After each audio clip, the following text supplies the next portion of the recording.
Chapter 3.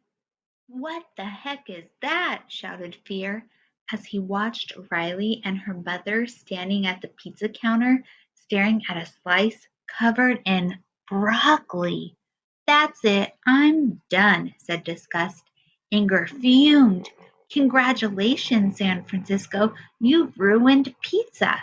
First the Hawaiians and now you," he shouted, shuddering as he thought about the pineapple that Hawaiians like to add to their pizza. As Riley and her mom walked home, the mood was somber. "What kind of pizza place only serves one kind of pizza?" Mom asked.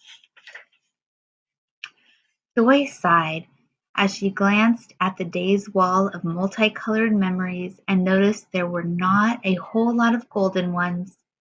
Then Riley and her mother started to talk about the long car trip to California. "What was your favorite part?" Mom asked Riley. "Oh, what about the time with the dinosaur?" Joy said as she ran to the console to pull up the memory. The happy memory was of Riley and her mom posing in front of a big cement dinosaur on the side of the road in Utah. As Dad knelt to get the shot, the car started to roll down the hill behind him. Riley and Mom tried to tell him, but he was too busy trying to take the perfect picture. By the time he finally noticed, it was too late. Dad ran after the car as it rolled in reverse and crashed into the tail of a cement stegosaurus. "I like that time at the dinosaur," Riley said, smiling. "That was pretty funny." The emotions chuckled as Riley enjoyed the memory. But then something strange happened. The memory turned blue and Riley's smile faded. "Wait, what happened?" Joy asked as she spun around, trying to figure out what had gone wrong. Her gaze landed on Sadness, who was standing right next to the memory. "What did you do?" Joy asked.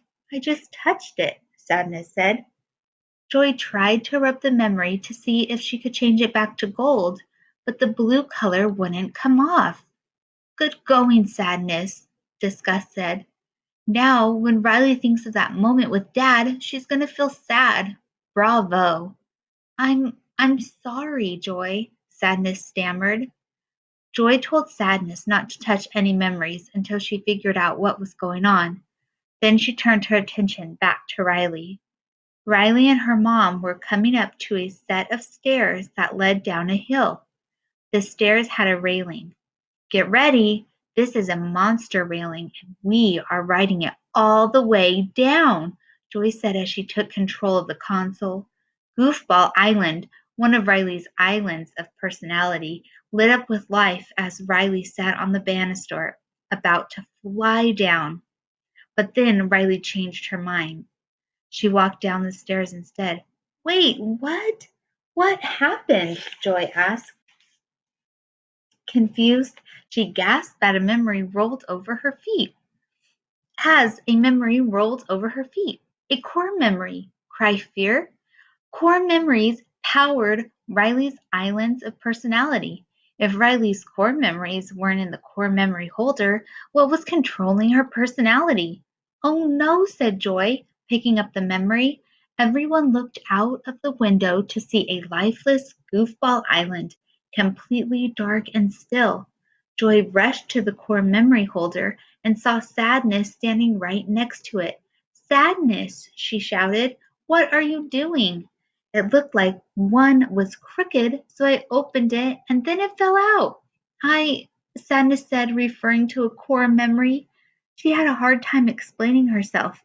Joy placed the memory back in the holder and everyone breathed a sigh of relief as Goofball Island started running again. Riley ran up the stairs and jumped back on the railing. "Woohoo!" she cried as she slid down. "I wanted to maybe hold one," Sadness admitted. She reached toward a core memory and it started to turn blue. As the other emotions gasped, Joy grabbed Sadness's hand before she could remove it. The memory turned back to gold. "Sadness," Joy scolded, "you nearly touched a core memory, and when you touch them, we can't change them back." Sadness felt terrible. "I'm sorry," she said. "Something's wrong with me. Uh, it's like I'm having a breakdown." "You're not having a breakdown," said Joy. "It's stress." Sadness sighed. "I keep making mistakes like that. I'm awful." "No, you're not," Joy interrupted, but Sadness continued, "and annoying." Joy wanted Sadness to stop focusing on what was wrong. "There's always a way to turn things around, to find the fun," Joy said. "I don't know how to do that," Sadness said. Joy suggested that Sadness think of something funny, but she couldn't seem to do it. Sadness constantly focused on the negative, while Joy saw the rain as a fun opportunity for Riley to jump in puddles and carry a cool umbrella. Sadness liked it when the rain made Riley feel soggy, droopy, and shivery. Sadness even started to cry as she thought about it. "Oh, hey, easy. Why are you crying?" Joy asked softly. "Crying helps me slow down and obsess over the weight of life's problems," she said. Joy put her head in her hands to think of a way to keep Sadness out of trouble.